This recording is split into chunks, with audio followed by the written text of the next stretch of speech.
Hello मेरे प्यारे दोस्तों, आप सभी का स्वागत है एक और नए वीडियो में। इस वीडियो में हम बात कर रहे हैं सामान्य विज्ञान के भौतिक विज्ञान से संबंधित प्रश्नों के बारे में। इससे पहले 3 वीडियो को डिस्कस कर चुके हैं। प्रश्न संख्या 1 से 50, 50 से 100 और इस वीडियो में हम बात करेंगे 151 नंबर से 200 नंबर प्रश्न संख्या तक। तो इस वीडियो में आप कंटिन्यू रहिए। इस चैनल पर सभी प्रकार के प्रतियोगिता परीक्षाओं से संबंधित सामान्य अध्ययन, सामान्य विज्ञान, करंट अफेयर्स से संबंधित सभी प्रकार के प्रश्नों का वीडियो लगातार आते रहता है। इसलिए अगर आप हमारे चैनल पर नए हैं तो चैनल को सब्सक्राइब कर लें, और अगर पिछला वीडियो नहीं देख पाए हैं तो उसे भी आप जाकर देखें, और एक बार में नहीं आता है 2 बार 3 बार रिवाइज करके देखें, वीडियो को पॉज करके देखें और क्वेश्चन को याद करें, तभी आप परीक्षाओं में सफल हो पाएंगे। चलिए तो करते हैं वीडियो को स्टार्ट। तो देखते हैं इस वीडियो में। सबसे पहले पिछले वीडियो में जो हम क्वेश्चन रखे थे वो था प्रत्यावर्ती धारा को दिष्ट धारा में परिवर्तित करने वाली युक्ति कौन सी है। तो इस प्रश्न का सही जवाब था ऑप्शन नंबर सी, यानी रेक्टिफायर। चलिए आगे बढ़ते हैं और देखते हैं। विद्युत फिटिंग्स में एक तार को भू संपर्कित किया जाता है, इसका क्या कारण है। तो इस प्रश्न का सही जवाब है ऑप्शन ए, यानी यदि लघुपतन हो जाए तो धारा भूमि में चली जाएगी। अगला प्रश्न है, विभवांतर का एसआई मात्रक क्या है। विभवांतर का एसआई मात्रक क्या है। तो विभवांतर का एसआई मात्रक वोल्ट होता है। एक आदर्श वोल्ट मीटर का प्रतिरोध जो होता है वो होता है अनंत। अगला प्रश्न है,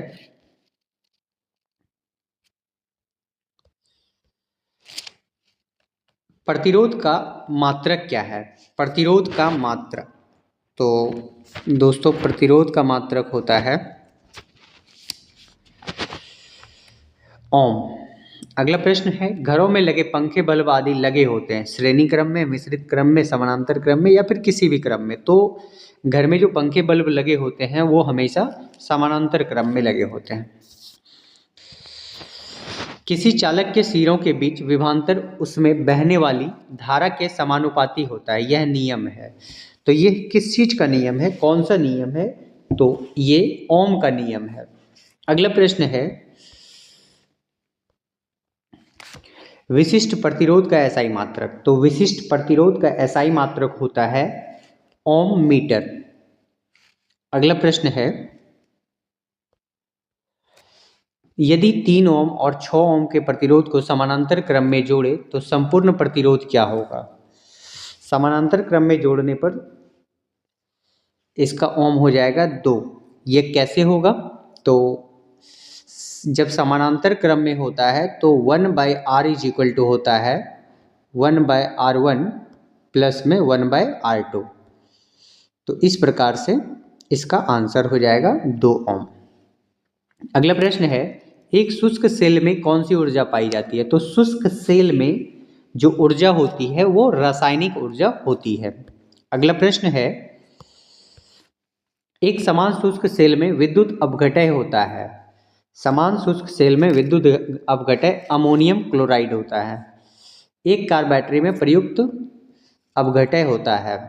एक कार बैटरी में प्रयुक्त विद्युत अपघटय होता है, कैसा होता है। तो सल्फ्यूरिक अम्ल होता है इसमें।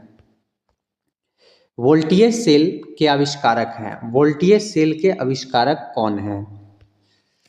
तो इसका सही जवाब है एलिजांड्रो वोल्टा।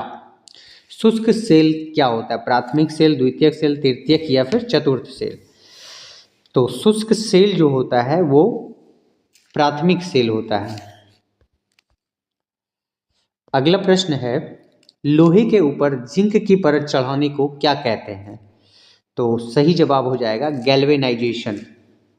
अगला प्रश्न है, विद्युत अपघटन संबंधी नियम किसने प्रतिपादित किए थे। विद्युत अपघटन से संबंधित नियम फैराडे ने दिए थे।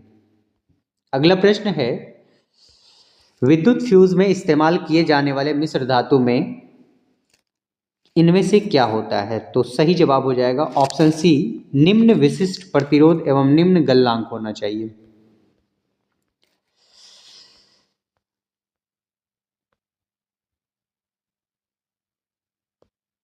अगला प्रश्न है, आमतौर पर सुरक्षा फ्यूज लगाने के लिए प्रयोग होने वाली तार किस पदार्थ की बनी होती है? सुरक्षा फ्यूज में जो है वो टीन और शीशे के एक मिश्र धातु का प्रयोग किया जाता है। अगला प्रश्न है, बिजली के बल्ब का फिलामेंट किस तत्व का बना होता है? तो ये टंगस्टन का बना होता है। तो इस प्रश्न का सही जवाब हो जाएगा ऑप्शन डी यानी टंगस्टन। विद्युत हीटर का एलिमेंट निम्नलिखित में से किस धातु का बना होता है? तो विद्युत हीटर का एलिमेंट जो है दोस्तों नाइक्रोम का बना होता है। अगला प्रश्न है, यदि 100 वोल्ट वाले 10 बल्ब प्रतिदिन 1 घंटा जलते हैं तो प्रतिदिन विद्युत ऊर्जा के उपयोग का मान होगा। तो कितना हो जाएगा? ऑप्शन ए यानी 1 यूनिट हो जाएगा। अगला प्रश्न है, तड़ित चालक का आविष्कारक किसने किया था? तड़ित चालक का आविष्कार किसने किया था? सही जवाब हो जाएगा बेंजामिन फ्रैंकलिन। अगला प्रश्न है, निम्न में से कौन अनुचुंबकीय है? अनुचुंबकीय कौन है? तो सही जवाब हो जाएगा सी नंबर क्रोमियम। अगला प्रश्न है, निम्न में से कौन प्रतिचुंबकीय है?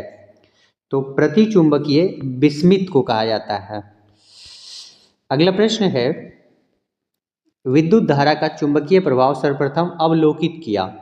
सर्वप्रथम किसने अवलोकित किया है? तो सही जवाब हो जाएगा ऑरेस्टेड द्वारा।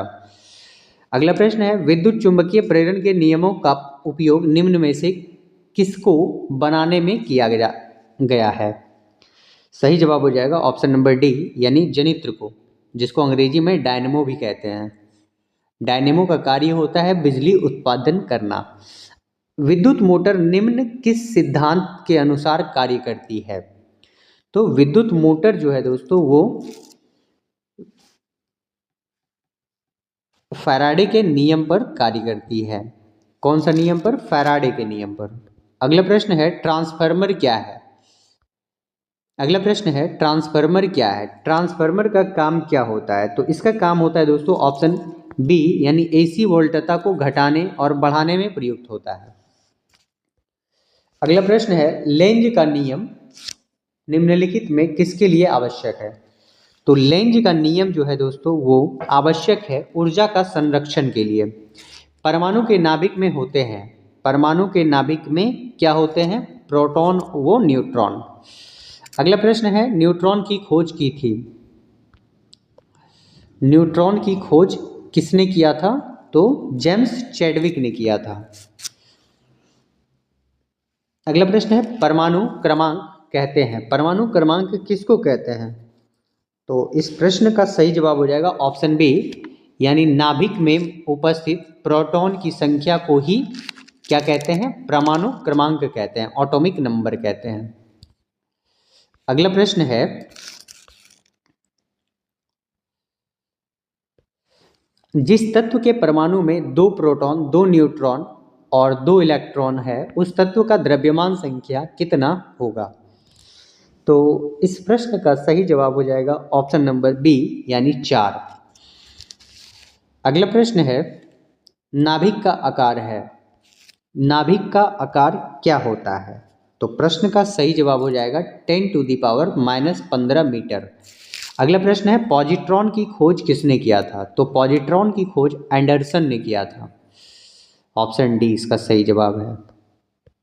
अगला प्रश्न है, हाइड्रोजन परमाणु के न्यूक्लियस में प्रोटॉन की संख्या ज्ञात करें। हाइड्रोजन परमाणु के न्यूक्लियस में प्रोटॉन की संख्या ज्ञात करें। इसका सही जवाब हो जाएगा ऑप्शन नंबर बी यानी 1। इलेक्ट्रॉन की खोज की थी? इलेक्ट्रॉन की खोज किसने किया था? तो थॉमसन ने किया था। अगला प्रश्न है, इलेक्ट्रॉन दहन करता है? इलेक्ट्रॉन क्या वहन करता है? वहन लिखा हुआ है दोस्तों। तो सही जवाब हो जाएगा ऑप्शन ए यानी 1 यूनिट रेनावेस। ऐसे परमाणु जिनके परमाणु क्रमांक समान परंतु परमाणु द्रव्यमान भिन्न भिन्न होते हैं कहलाते हैं? समस्थानिक कहलाते हैं। अगला प्रश्न है, समस्थानिक गुण पाए जाते हैं तत्व में, अणु में, परमाणु में या फिर यौगिक में? समस्थानिक गुण पाए जाते हैं। समस्थानिक गुण एक तत्व में पाए जाते हैं। एक भारी नाभिक के 2 हल्के नाभिकों में टूटने की प्रक्रिया को कहते हैं? भारी नाभिक के दो हल्के नाभिकों में टूटने की प्रक्रिया को क्या कहते हैं? तो इसे नाभिकीय विखंडन कहते हैं और जुटने की प्रक्रिया को नाभिकीय संलयन कहते हैं। अगला प्रश्न है, दो हल्के नाभिक मिलकर भारी नाभिक का निर्माण करते हैं तो इस प्रक्रिया को कहते हैं? एक जुट रहा है तो नाभिकीय संलयन हो जाएगा। अगला प्रश्न है, परमाणु बम का सिद्धांत आधारित है। परमाणु बम का सिद्धांत आधारित है तो ये किस पर आधारित है? ऑप्शन बी यानी नाभिकीय विखंडन पर। अगला प्रश्न है, रेडियो सक्रियता उत्सर्जित करता है। तो रेडियो सक्रियता क्या उत्सर्जित करता है? तो इस प्रश्न का सही जवाब है उपयुक्त डी यानी अल्फा किरणें भी, बीटा किरणें भी और गामा किरणें भी। ये तीनों ये उत्सर्जित करता है, मतलब प्रोड्यूस करता है। कोबाल्ट 60 आमतौर पर विकिरण चिकित्सा में प्रयुक्त होता है क्योंकि यह उत्सर्जित करता है। क्या उत्सर्जित करता है? तो ये ऑप्शन सी यानी गामा किरणें को उत्सर्जित करता है कोबाल्ट 60। अगला प्रश्न है, नाभिकीय रिएक्टर में निम्नलिखित में से किसे मंदक के रूप में प्रयोग किया जाता है? तो मंदक के रूप में नाभिकीय रिएक्टर में किसे प्रयोग किया जाता है? तो सही जवाब हो जाएगा ग्रेफाइट को। पाइल, एटॉमिक पाइल का प्रयोग कहाँ होता है? सही जवाब हो जाएगा ऑप्शन बी नाभिकीय विखंडन के प्रचालन में। क्यूरी किसकी इकाई है? क्यूरी किसकी इकाई है का नाम है? तो रेडियो एक्टिव धर्मिता की इकाई क्यूरी है। अगला प्रश्न है, नाभिकीय रिएक्टरों में ऊर्जा उत्पन्न होती है।